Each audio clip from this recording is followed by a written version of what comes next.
All right, so this is station 3, in which we have our kangaroo skeleton here, and we have our opossum here. What we want you to take from this station is the presence of eupubic bones in marsupials. So I'm going to point out the eupubic bone. The eupubic bone is a bone protrusion that comes out, and it's attached to the pelvic girdle. So they're very prominent here in our kangaroo. And you can see the same in our opossum. So this is Diadelphis virginiana, our Virginia opossum, New World opossum. And the eupubic bone attached to the pelvic girdle, you can see there. Another thing we want you to look at is the reduction of the fibula. And so I'm going to point at the fibula here. And so you can see it's very thin and is almost just a splint of a bone that connects to the tibia. And in our opossum, we can see our fibula here. It's very small and much smaller than the tibia. And that is station 3.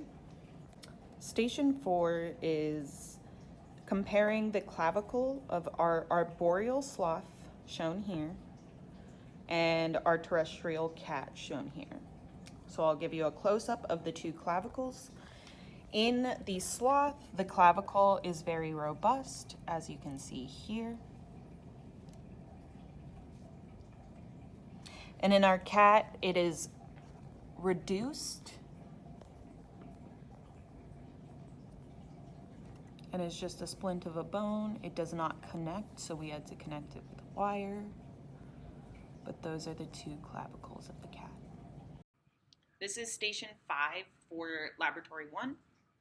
At this station, there are 5 skulls that I'm going to show you to investigate temporal fenestration in amniotes.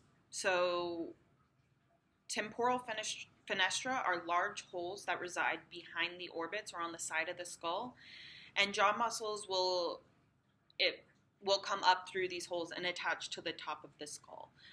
So that's kind of their function. There are 3 types of temporal fenestration that we're going to look at. Anapsid, meaning there are no holes behind the orbits or on the side of the skull. So this is represented in our first skull, our turtle skull. So we have our orbits here, and then if I turn the skull to the side, you can see that there are no holes on the side of the skull. So this is just one big bony plate. Our second condition is our diapsid condition. So meaning there are going to be 2 holes behind the orbits. The first skull that I'm going to show you is our alligator skull, and it's the most clearly, or you can see the 2 holes the most clearly. So in our alligator skull, which is represented here, we have our 2 orbits that are right here. Our upper temporal fenestra, so you can see that there are 2 large holes that reside behind the orbit. And our lower temporal fenestra are right here, right behind this post-orbital bar. So this is our alligator. The next skull that I'm going to show you is our lizard skull. So this is another type of diapsid condition. So I'll just show this off. So if we look here, we can identify where the orbits are. And we see that there are also 2 holes at the top of the skull, which will be our upper temporal fenestra, like we saw in the alligator, sorry. And then if we turn it to the side, you can see that there is a second hole here, which is our lower temporal fenestra. This looks just a tiny bit different from the crocodile because the lizard has lost the lower bar here. I'll just show that off again. And then the last diapsid condition that I will show you is in our bird. So I believe this is a duck. And if I show it here, you can see that this is the orbit right here. The bird does not have a complete post-orbital bar, so it's harder to distinguish between the orbit and this first upper temporal fenestra. So that first one is here. And then the bird has also lost this middle arch here. So that's why it also looks a little bit different from the last two diapsid conditions I showed you. But the second lower temporal fenestra would be right here. So I'll show that.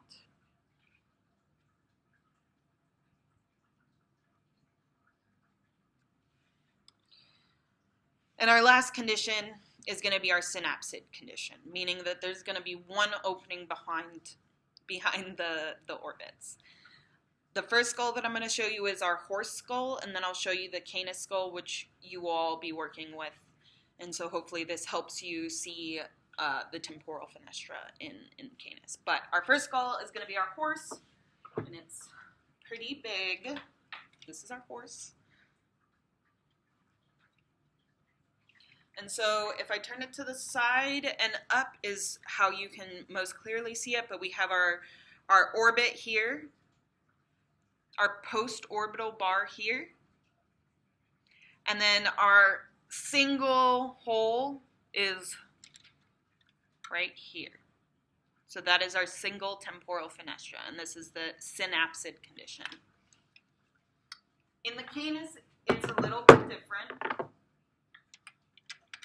because canis, that's very white. The canis does not have a complete post-orbital bar like we see in the horse. So it's a little harder to see where the jaw muscles would come up and attach. But if you imagine that there is a post-orbital bar here, you can clearly distinguish the orbit and then the outline of the temporal fenestra. So I'm going to try to just hold that. The muscles will come up through here and attach to that sagittal crest back there.